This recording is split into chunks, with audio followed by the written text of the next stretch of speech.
Today I started the day being quite surreal, but I really didn't feel it that way. But now, going backwards to see how my day was, it looks like it was yesterday or it never happened. It was some of my revelations because it was kind of when you fear something, you bring that fear.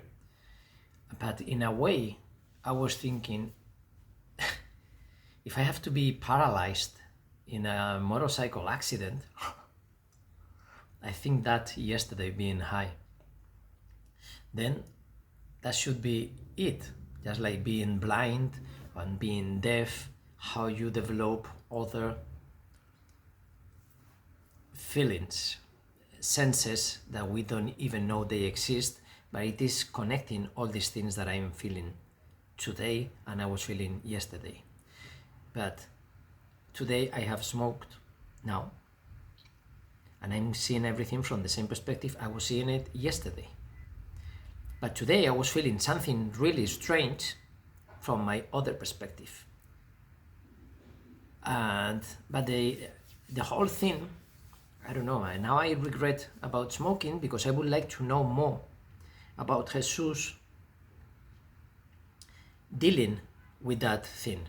Because for him everything was okay, he was very happy with everything, and he said, I'm gonna celebrate this.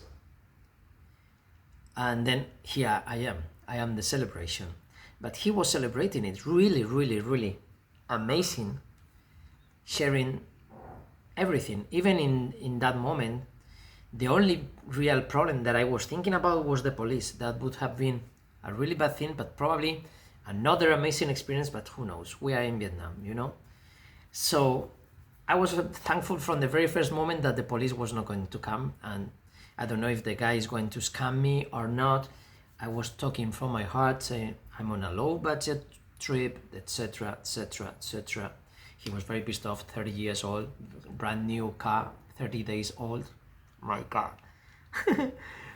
I asked him how old he was much later, but I knew he was young. I thought he was even younger. And I was thinking, well, if I was him, I would be really, really pissed off in that moment. But I always manage to get rid of the bad feeling as soon as possible, as soon as you are aware of that. So that's the part of meditating. And I remember this all my life. And that's why my family is always saying, when mom and dad die, you're gonna be taking care of the funeral and everything because you are the calm person. And they think I am calm because of some mental things and things like that. And nobody can reach this calm by training your mind control or any other trainings that people are telling you to follow. Maybe Vipassana meditation is the one that can help you. But the only one that can help you to feel this way is the crazy land citizen. In order to be a citizen in crazy land, first you have to be in Wonderland. Everybody knows Wonderland, almost everybody, probably 50% of the people, which is a lot.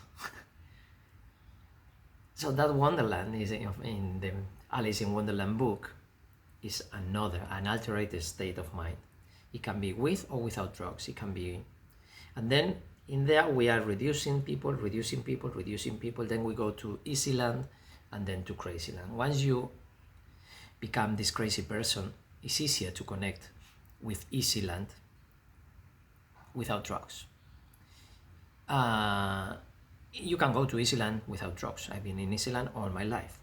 But then I think you cannot go to crazy land without drugs, but you can go to easy land, which is higher than Wonderland. Nobody will understand this, only one person. So I'm making it for me, just celebrating what happened today. And if my horrible, stupid idea that I had about going to the north in a windy day, I already had a problem in my eye. I had several signs telling me, don't go there, don't go there, don't go there. But something told me to go there. because otherwise I would become paranoid about any kind of signal.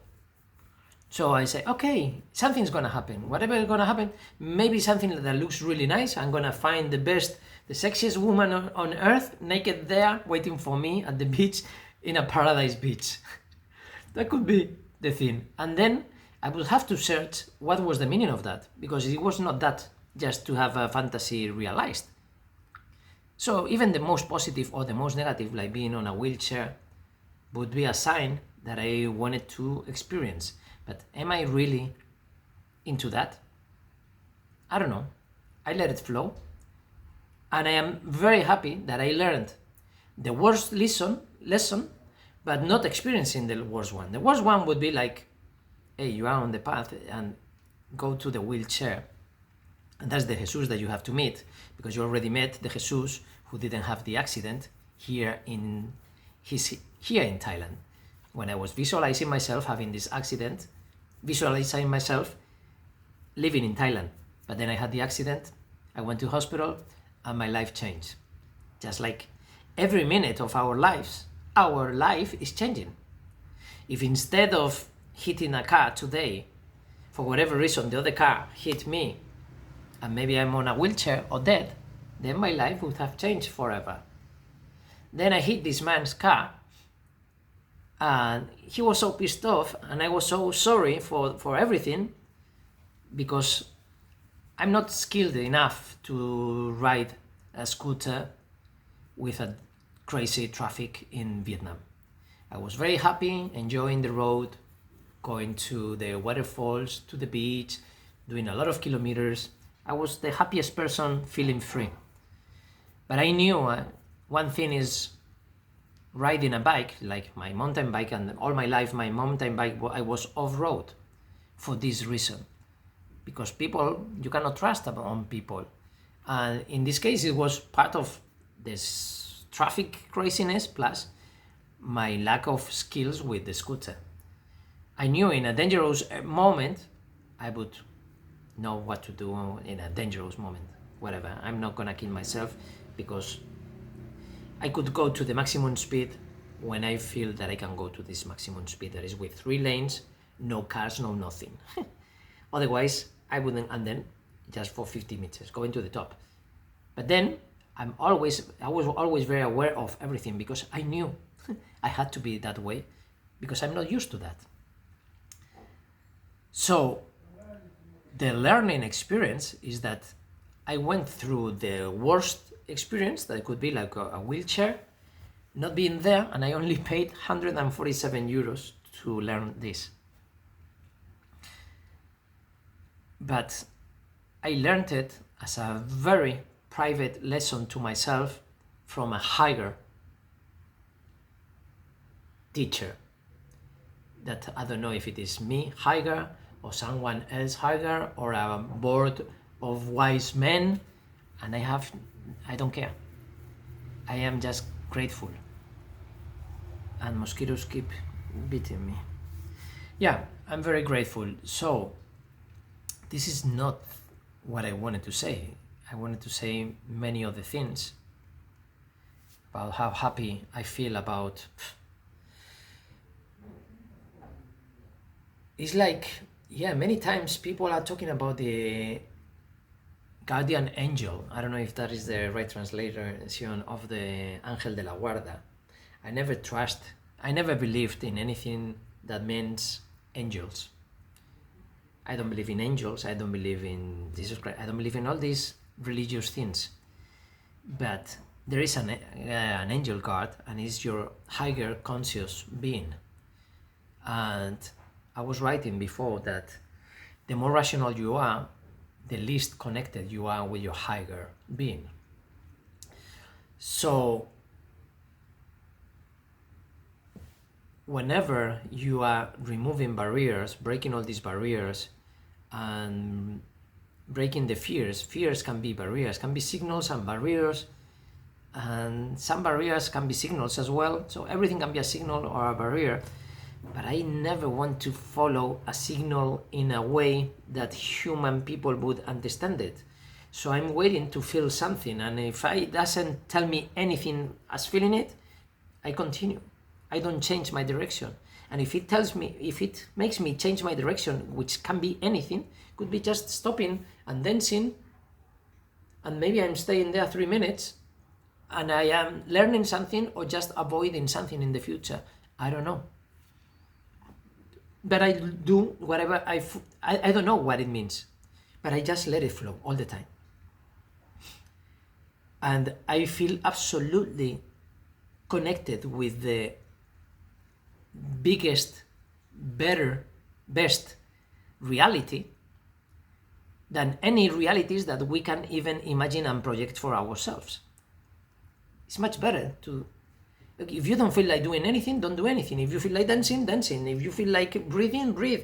If you feel like sitting down or talking with cockroaches, do whatever you feel in every moment. How do you do that? Observing your body and observing your mind. The difficult thing in meditation, they are talking that if you are a very mindful person, you have to observe your body. And if you are very physical, you have to observe your mind. But at the end, when they manage to do this, they are still doing it with a rational mind. What I do it is from the higher dimension, from that rational mind, trying to be the observer. So yeah, I'm observing the body, you are focused on the body, you are focused on the mind, but you are not really letting it flow in a mindful vipassana way. Because mindfulness is garbage, is less than samatha. There is not levels, there is nothing, because yes, you can, maybe some people in vipassana, they never tried samatha and nothing happens. But yes, it happens if you are an expert in samatha, but you've never been into vipassana, because that's your limit. So it's like different dimensions. There is not a, and people cannot understand this if they never went to the next level, because for them, there is only one dimension. So they think they are at the infinite highest level, but they are in the same dimension. When you don't have to go infinite there, just go 1 step, 2 steps into the shadows and the noise and the colors and the light and the waves and the moon. And once you are connected there, that you think that you wrote The Little Prince, for instance, or you wrote Alice in Wonderland, because everybody who are connected with the masterpieces is because they are sharing the same frequencies of the author. So one thing is knowledge, one thing is wisdom, and wisdom is what it comes from before we are born. We are bringing all this wisdom with us, and it keeps cutting when we are growing as vulgar human people with human concepts. And I've been explaining this in a way when I was in Spanish, with the skin cell, which I should do it in English. I feel a little bit lazy now because I was having my lunch and I interrupted to say something. I didn't know what I was going to say. So maybe it's a good idea to do that. And I don't know if I'm going to upload this, but I think so, because just one person is going to understand it. And maybe in the future, many other.